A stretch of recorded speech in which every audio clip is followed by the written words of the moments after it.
Champaign-Urbana Ballet Company dancers are preparing for the Nutcracker, and today I am joined by CU Ballet Company members to tell us all about it. Welcome to the show. Hi. Well, so Lorenzo, I know you are a student at Northwestern and have been driving back and forth for rehearsals. Can you tell us a little bit about that process?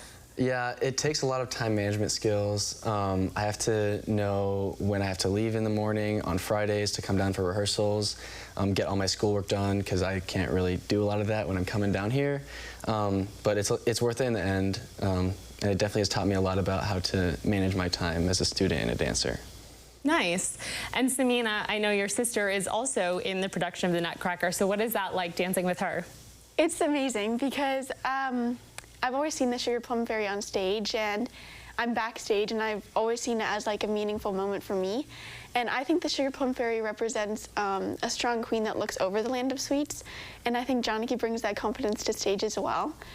And I'm excited to be on stage with Janaki this year, and I hope what I bring to Clara will be just as special for the audience. Is this the first time you have danced together?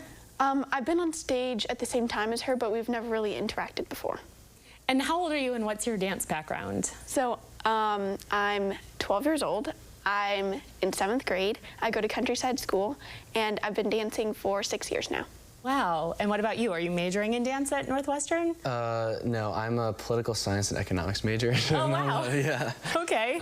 Yeah, but I still am very involved with dance up in school and in the Evanston community as well.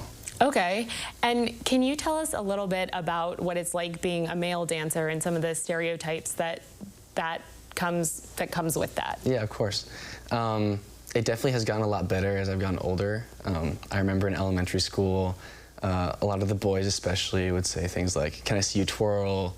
Things like that. And not supposed to be mean, but just because they haven't been to see a ballet before and all they know is girls do ballet and they don't really know what a guy does.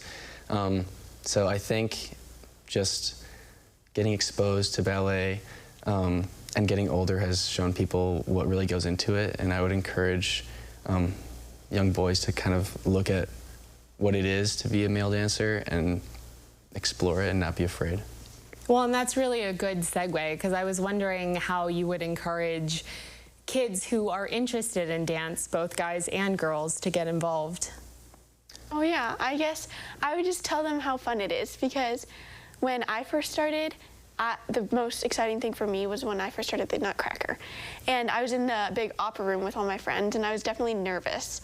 But I feel like when I looked around and I saw all my friends and I realized we were all creating this project together, I wasn't as nervous anymore. And I guess I would just tell the kid that I guess you don't have to be nervous, just try something new, and it's definitely fun. For a kid who is nervous but does want to try, do you have any advice? I guess talking to your parents is definitely one thing, because when I was nervous, I'd go to my parents and they definitely tell me how exciting it is going to be, and like, I guess you don't have to be nervous, but That's a good answer. I think the more advice and the more, even besides your parents, I think talking with other dancers and getting advice. I know you all do a lot of community outreach, right? What kind of community outreach is your favorite?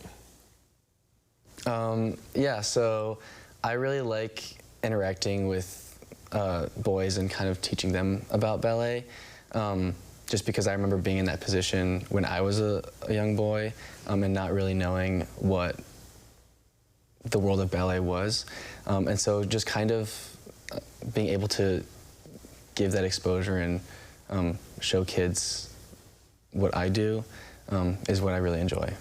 I like that, and I think it's really important for boys and girls to both get involved, because without male dancers we wouldn't have all the fancy lifts and things like that, which I think some of your colleagues are going to be demonstrating for us in just a little bit, right? Yeah. yeah.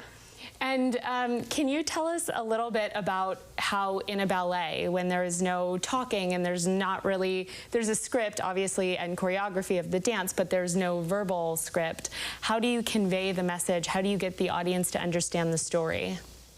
Well, we definitely use mimes like Snow or Princess, but there's also things that we work on in class, like using our expression to like express what we're saying, and also our body and how we're presenting ourselves. And do any of you have acting training as well? Is it like acting and ballet, or are all of you strictly dancers? A lot of us are mostly dancers. You learn a lot of acting skills through ballet.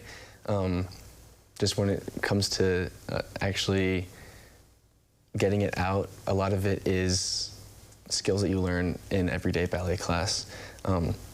We do have some people who act, but a lot of it is just learning it from experience of dancing and conveying that message without using your words. And my final question is, what does the rehearsal process sort of look like? What do you do in a typical rehearsal? Yeah, so, I mean, my situation is a little different because I'm not there for every rehearsal, but the big rehearsals on Fridays and Saturdays, we usually do a run-through of the second act and the first act, and we work on specific things that need to be worked on. Sometimes we'll have special individual rehearsals to work on individual pieces. It really depends for every dancer. Very nice. Well, thank you so much for coming on the show today and sharing about the Nutcracker. And if you are interested and want more information about tickets to the ballet, head on over to CILiving.tv.